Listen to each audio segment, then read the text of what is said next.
I think that it allows a person the opportunity to feel independent, even if they're not as independent as they used to be.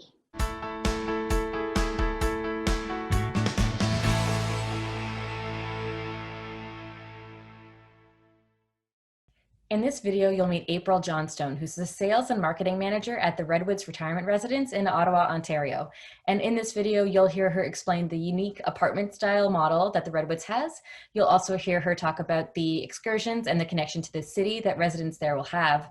You'll also hear her talk about the questions you should ask when you're beginning to look at your options. Why don't you start by telling us 3 things that you love about your job? 3 things that I love about my job. I love, specifically in regards to working here at Redwoods. I've been here, this is my 12th year, so I've been around a little while. I love working with seniors. I think I was always meant to work with seniors.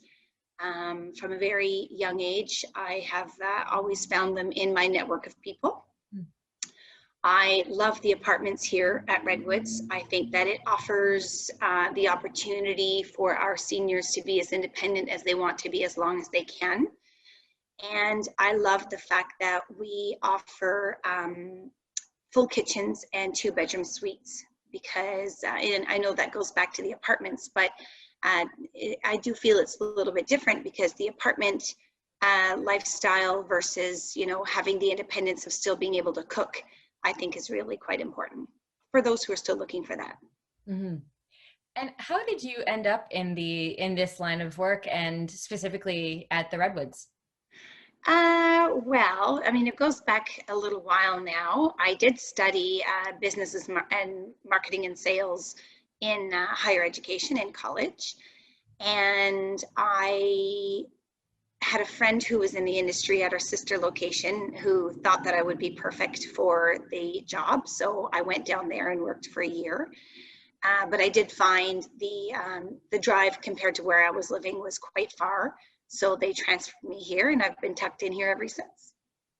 So you've been there. You've been at the Redwoods pretty much for your career in marketing and sales in the retirement industry. How have you seen it change in the time that you've been there? Well, it has changed a lot. I think that we've had, like I'm sure all communities, and I've met a lot of other marketing professionals throughout this industry, all throughout the city. We've gotten together, we always tend to get together for annual meetings and stuff like that. And I've got to speak with everyone else as well. We've seen a lot of ebbs and flows, of course. The one that I always pay particular attention to is the availability from 2 bedrooms versus 1-bedroom apartments. Years ago, we would have, died to have more 1-bedrooms. And then at some point in our cycle a couple of years ago, I had no 2 bedrooms available. And then we've come back to always finding what the market wants, what the market needs versus what we have in availability, and putting certain things on promotion and making sure that things are always moving in the direction we want them to go. That's always the one that I love watching the most, is the cyclical 1-bedroom versus 2-bedroom availability. And what do you think inspires that change and the difference in demand for a 1-bedroom or a 2-bedroom? I'm not sure, actually. That would be my next research point, maybe. I think maybe it possibly would depend on, well, there's a few things I think. The Redwoods is a converted apartment building. That it was an apartment building, 40 years ago. It has been a retirement residence about 24 years. I think that a lot of the people that move here because we're an apartment building, and they come from the other apartment buildings in the city. I do believe that when somebody moves here, they choose the Redwoods often because of our apartment styles, but also because they already have friends who live here. Because we have just as many 2 bedrooms as 1 bedrooms in this building, we have a lot of couples here, which I think is maybe more so than most other retirement residences. I know I've spoken to other marketers, as I mentioned, and they may have, 10 or 12 2-bedrooms. Almost 50% of my inventory of 211 apartments are 2 bedrooms. So I think that that's probably why things evolve the way they do. We have, groups of seniors that come together often from apartment buildings and local buildings.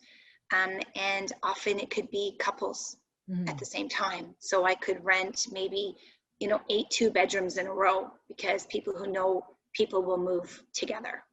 Right. That could be why, but it's just speculation. So you just outlined what a key difference in what makes the Redwoods unique in terms of the options that are available in Ottawa. What else would you say makes the Redwoods different from other options that Ottawa's residents have? So other than the 2-bedroom options and it being an apartment building, I do believe we're the only 18-story retirement residence. I don't think that fits the conventional mold. Also, we have, as you can see behind me, if you can see that far, we have full kitchens. So I would think about 98% of my apartments have full kitchens, full fridge, full stove, and a built-in microwave. Almost all of my apartments have balconies. We also allow our residents to choose the meal plan so they can take as many or as little as of the meal packages that they wish. I think that really, I don't know of any other communities where you can actually have no meals and still cook independently. And what do you think that does to attract a kind of lifestyle or a kind of culture at the Redwoods? I think that it allows a person the opportunity to feel independent, even if they're not as independent as they used to be. People move into a retirement residence for a lot of different reasons. In my 12 years, my youngest resident was 27 years old, and they lived here for a number of years. Maybe it's arthritis that a person chooses that it's the time to move into a community, and in the morning they're really, really stiff and they're really not as mobile and as fluid as they want to be throughout the day. By maybe 10:30, 11 o'clock, after they got up in the morning and they got their shower and they got their body moving, they're feeling a lot better. But then throughout the rest of the day, they go back to being quite independent again. I think that it gives the opportunity to allow people to still feel that they're in control. They don't have to go down at a certain time for meals. They don't have to wake up at a certain time because they're going to miss the meal of the day. I think that's why. And while we do offer independent and assisted living, people can evolve into, more care program. We've also seen a lot of family members that will come and stay with mom or dad. They may stay in the guest room or they may stay on the couch when mom and dad's not feeling well, and they have the opportunity to cook a big pot of soup if they want. I think that's a really important factor for people. And as you said, the ability to choose whether or not to go down at a certain time to have a meal that's provided by the residents, is that because, do you mean that that's because they have the option to make something on their own in their kitchen, or is there no set meal time? Can you go down and eat whenever you want? So there is a set meal time because, of course, we need to have meals prepared and hot at a scheduled time for everyone. However, you can buy into breakfast and or lunch and or dinner under our independent package. You can buy all, you can buy none, you can do whatever you like. We'll try in our best to accommodate that. It's not been an issue before. However, if some of our seniors decide they only want to have the dinner package, but they really love the crab salad that could be on at lunch that day, or whatever their desires might be, they can go down and buy the one lunch anytime they want, or a breakfast or a dinner, whatever their program is, right? And it really gives complete flexibility. And do you have a favorite menu item? anybody who knows me knows I love food. So I like it all. How does the Redwoods go about building a menu and taking into account different dietary needs and the individual tastes of the residents who live there? Well, that is left up to our chef, Anne Marie, and she does a really good job. I think food is the hottest topic in all retirement residences. I think that it's really, really, really a difficult job. We do, though, have for example, for lunch, we have a soup to start. We always have 2 entrees, 2 salads, and then a dessert. Of course, we don't ever leave out dessert in any meal. And then dinner, we do the same thing again, where we offer 2 alternate salads again, your entrees, your starch, your vegetables, and dessert. So we try to make sure there's 2 options at every meal. Also, she provides a la carte menu of 6 or 7 different things. You could get a, comfort food. You could get a chicken breast or a piece of fish or a hot dog or a hamburger any day. And I think that really gives our residents the freedom of choice, and they can decide as they wish. So the freedom that residents have to make their own meals and opt in and out of meals provided by the residents as they wish. How does the residents make sure that with that freedom, they're also getting the nutrition they need, they're taking care of themselves properly?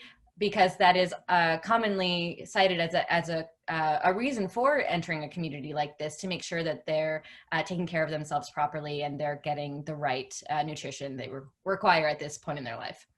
Right.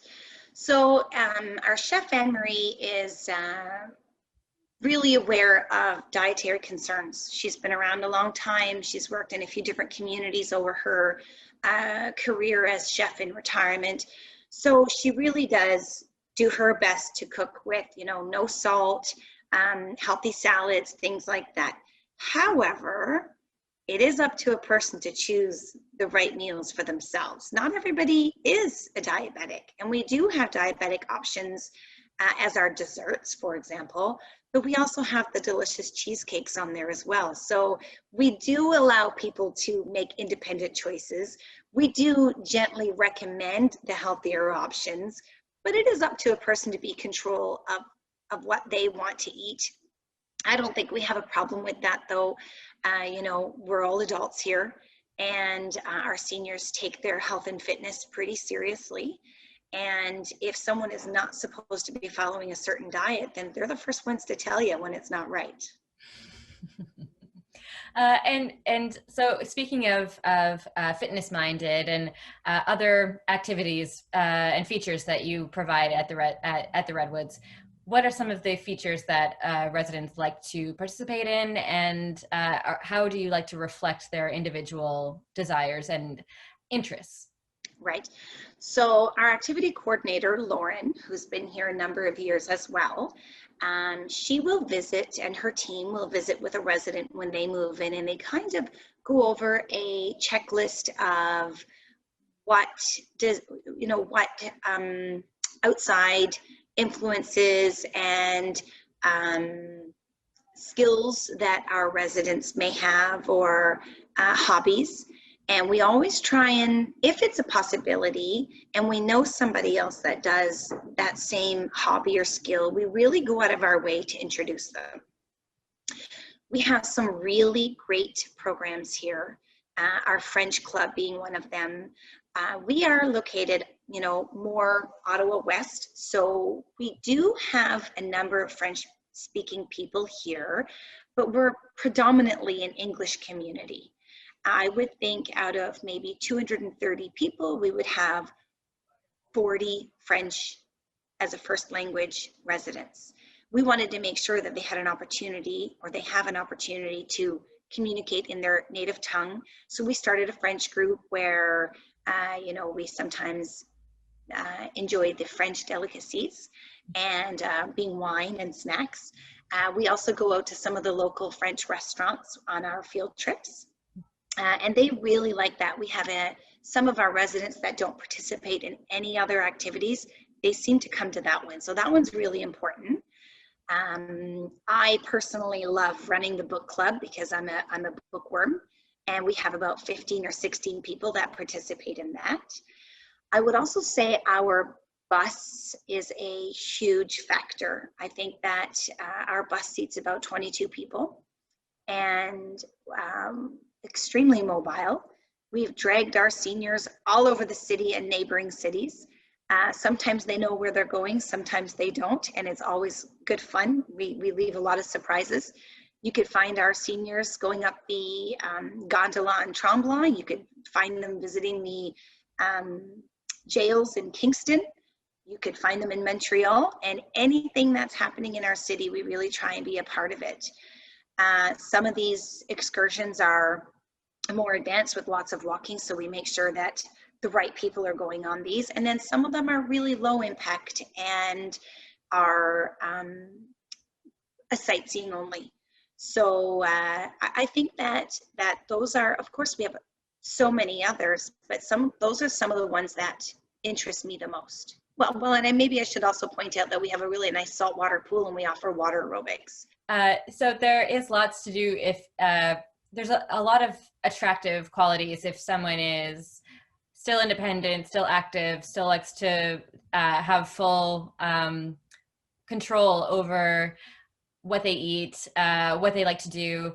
How does the Redwoods approach aging in the residence and heightening levels of needs? And is there the ability to age in place at the Redwoods? And if the needs of a resident surpass what you're able to provide, how do you help them find the next place or the next solution for the next stage of their life? So we absolutely do encourage people to age in place. My director of care has been here, I think, going on 14 years. She's been around the block. She knows all about retirement living. She knows all about long-term care. She's literally taught the course at Algonquin College. We do have a large number of people who age in place. We do have people who come in independent, age in place. They may or may not have cognitive inabilities or abilities. It is paramount that we make sure that it's a safe and dignified environment. That is our key every time. We don't have a dementia unit here. There are really special places in our city that will offer that service and can have the resources to make sure that people get everything they need going through that stage of their life. However, we do have people here with dementia. If it's safe and dignified and they're comfortable and we can care for them, they don't always have to move out. Kim, the director of care, works very closely with families to ensure the safety and care for people as they age.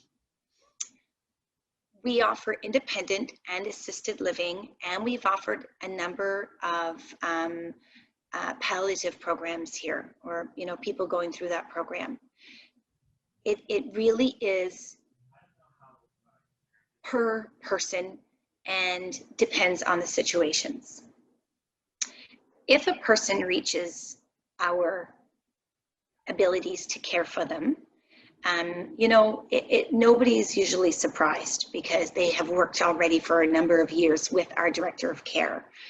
Often they will get together, talk about care plans, care needs, what we can do better, what the resident could do, what the family could do. But at some point, it may come down to this person would do better in another location. And we want everyone to do as good as they can, whether it be here at Redwoods or somewhere else. But safety and dignity is paramount. So sometimes Kim will say to the family, you know what, I think we should get mom or dad's name on a list.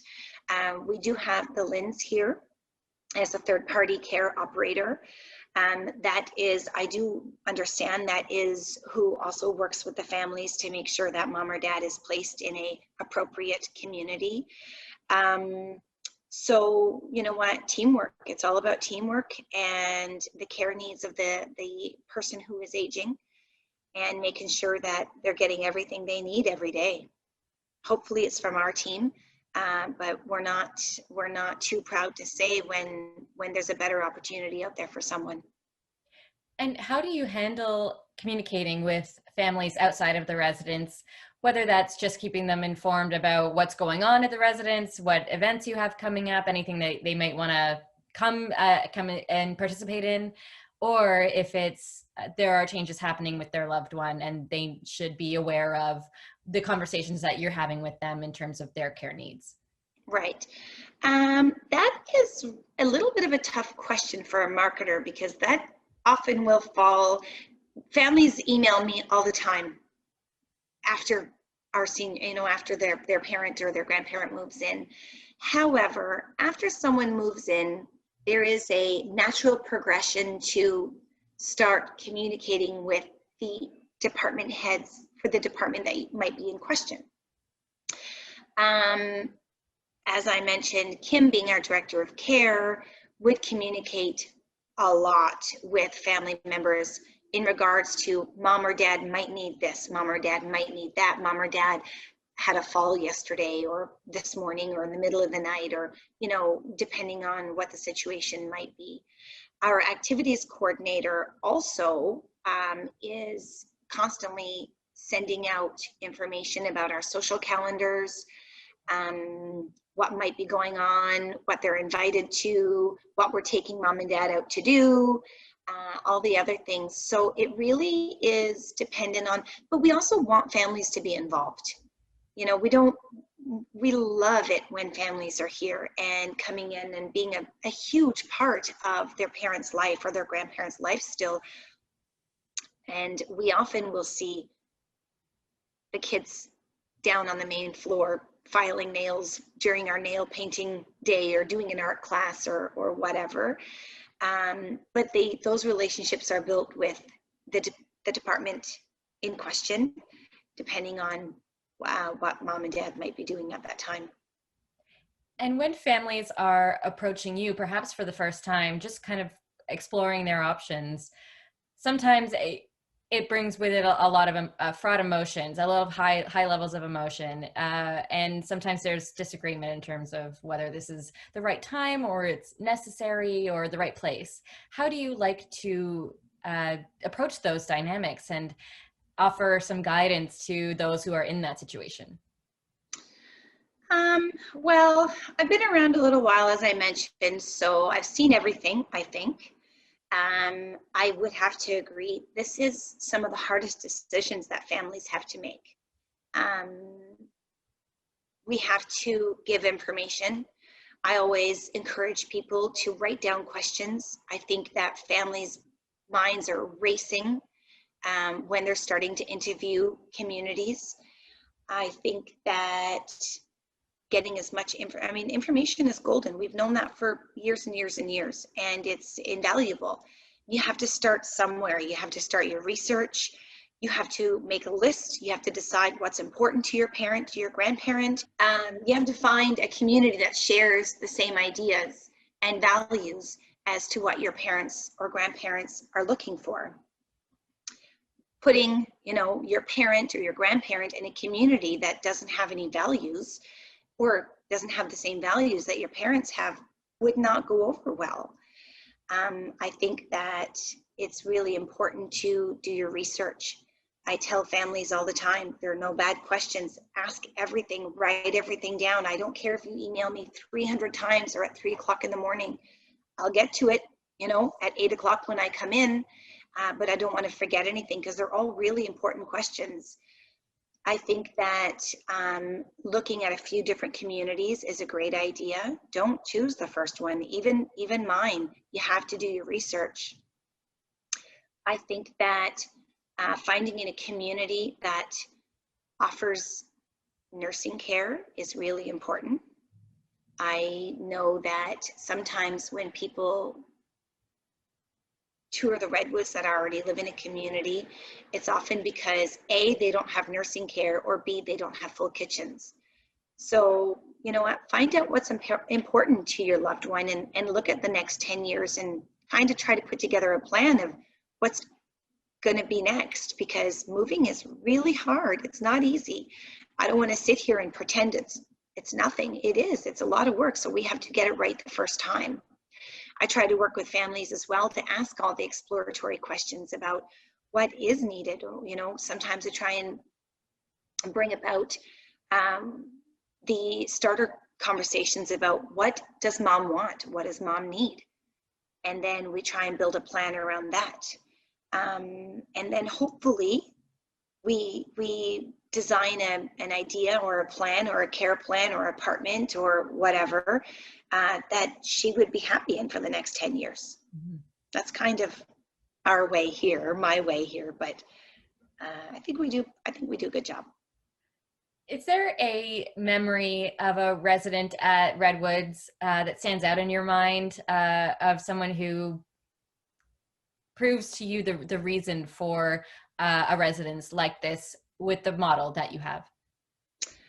So quickly, I mean, I didn't have a whole lot of time to think about that one, but there was a lady years ago that came in. Her parents knew it was time that she chose a community. She had some very, very early onset dementia, but she was still very, very, very strong and very independent minded. And her little dog came through the front door not wanting to be here. Definitely did not. And I said to the kids, I said, you know what, you guys stay here. Mom and I are going to go look around, because I felt that having the kids there made the senior or the lady feel that they were going to put her here and drop her off, and that was it. So we took the little dog, and I you know, linked arms with this lady, and I am not a high pressure sales lady. It's just not how I was built. I wasn't raised in that kind of environment. I'm a very small town girl, and I have a great connection with people in a really realistic way. There's no airs with me. It's the good, the bad, and the ugly, and you're going to hear it all. I pull no punches for sure. So I took this lady and we linked arms, and the family was really surprised that she went with me, because she was so pent up and so worried, I think, about being here generally.